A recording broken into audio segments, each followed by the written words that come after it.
Everyone likes to be more productive, both at home and at work. Hi, Audrey Thomas with Organized Audrey coming to you today with episode 1 of the new Cracking the Productivity Code series that I'm doing. And today I want to really spend some time talking about only one element of this whole topic of email. But I want you to go back and think about when you started to use email. Maybe you were in high school, maybe you were in your 30s, 40s, or 50s when this tool was created and you got to start using it. But whenever you started using it, chances are you were never given a manual with it that said, this is how you use email, or these are the do's and don'ts, or here's the proper etiquette guidelines to follow with email. And I think one of the mistakes that I'm seeing in our society is that we are expecting children younger and younger to start using this tool of email. I know of some kindergartners and first graders who are expected to use it in their classrooms now. And yet, as they're using it and they're being given this tool, they are not being taught how to use it. And one of the elements with email that is so important for you to get your head wrapped around is this whole idea that every single email that comes to you is a decision waiting to be made. When you look at your inbox, if you have 52 emails sitting there, I want you to tell yourself, I have 52 decisions that need to be made. And when you receive an email, let's kind of review some of those decisions, okay? So obviously you read an email and maybe you need to respond back. But once you respond back, that original email is still sitting in your inbox. What are you going to do with it? Maybe you're going to file it for reference, okay? Maybe an email is you've read it and now you need to forward it to somebody. So there's another decision. You have forwarded that email and yet that original email is still sitting in your inbox, okay? Your email might represent something that you need to schedule on your calendar. Did you know in Outlook, you can easily drag your email right over to your calendar and create a new appointment? I'll post the link here for you if you want to learn how to do that. Your email also might represent a future task that you need to do, a to-do item. Again, in Outlook, really easy to convert an email into a to-do item. But the last decision that I want to review here is once you read an email, it's estimated that over 50% of the emails that you get can simply be deleted once you read them. So why aren't we doing that? Well, I think sometimes we're just too busy going on to that next email because we might have, let's say we have 18 unread emails in our inbox and we just simply want to read through all those emails and we don't think of those emails as decisions that need to be made. So the fun phrase I like to use is do not pass go, do not collect $200 before you make a decision on an email before you go on to that next email, okay? So once you read that email, make that decision on what you're going to do with it and then go to the next email. Another area that involves decision making when it comes to your emails is when you are writing emails. Remember in elementary school when we were learning how to write stories, we were told to answer the questions of who, what, where, when, and why, okay? So with email, I like to focus on 3 of those, the who, the what, and the when, all right? I'm often asked questions in my email training classes, Audrey, how do I know where to put everybody's names on an outgoing email? So I want to kind of review those with you right now.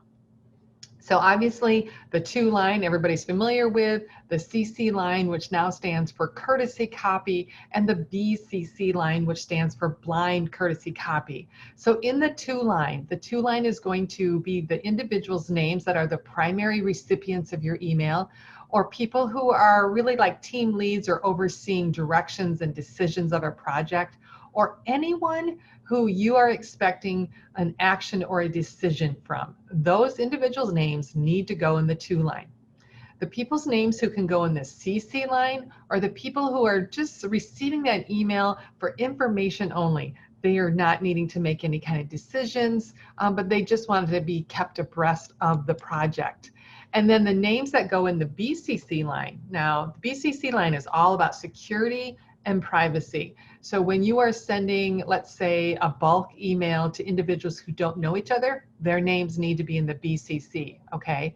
Maybe you are keeping somebody else in the loop from related to a project at work, and the other individuals just simply don't need to know that you're copying somebody else. And so that's when you use the BCC line. Again, it's all about security and privacy's sake, all right? Moving on to the what. The what of an email is really just that. What is your email about? And there's 3 sections that I want to draw your attention to that have to do with what your email is all about. So the first is your subject line. Now, when you're writing a subject line, it's all about your recipient or your recipients. It's not about you, okay? Ask yourself when you're writing an email, if this email were to land in my inbox, would I be able to tell right away just on that subject line, based on that subject line, what this email is about? Because that's what you want to do for your recipients, okay? So make it really crystal clear, remove any guesswork, okay? How many times haven't we ourselves had to go back in our own inbox and reread an email because we can't remember based on a really poorly written subject line what that email was about, okay? So don't do that to other people. Also, if you are needing a decision or an action from somebody that you're sending an email to, give them a heads up and put that right in the subject line. In all capital letters, you can put action required, : and then you could say what it is, decision on product launch, okay? That will let your recipients know right away that you are expecting a decision or a response back from them. Next up is the content of your email. You know, I always say, what's the point of the email? I need to know by the end of your second sentence what you're writing to me about, okay? Also, be brief. I'm a detail-oriented person, and I love giving people all the details, but you know what? People don't want to receive that because everybody gets way too many emails and nobody's got the time to be reading it all, okay? And so keep things brief, keep things to the point, and I often will tell people, use bullets and numbers whenever you're giving me 2 or more pieces of information, okay? So that might be using actual bullets, or you might be doing a number. So if you send me an email and I see 1 through 5 on that, in that email, in the body of that email, guess what? I immediately process and register that you've got 5 things for me, all right? And if by chance those 5 things represent different timelines or different due dates, make sure that you're being really clear on what the deadlines are and the expectations. And this is the when part of writing an email. So the last thing you want to do is leave any kind of question out there for people's minds. You don't want people reading your email and saying, well, I wonder when she needs this. I wonder if the deadline for this is the same as the other deadline that we've talked about.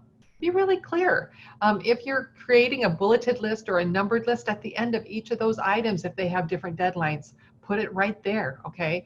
Be known for the person who writes succinct, to the point emails, as well as really clear communications. So other people know that when they get your email, they're gonna know right away what you expect and what you need from them. If you enjoyed this tip, would you consider hitting the red subscribe button? I'm really trying to grow my subscriber base here on YouTube, and I would just appreciate you doing that. I hope you have enjoyed this productivity pointer brought to you by Organized Audrey, where our goal is to help you get more done with less stress.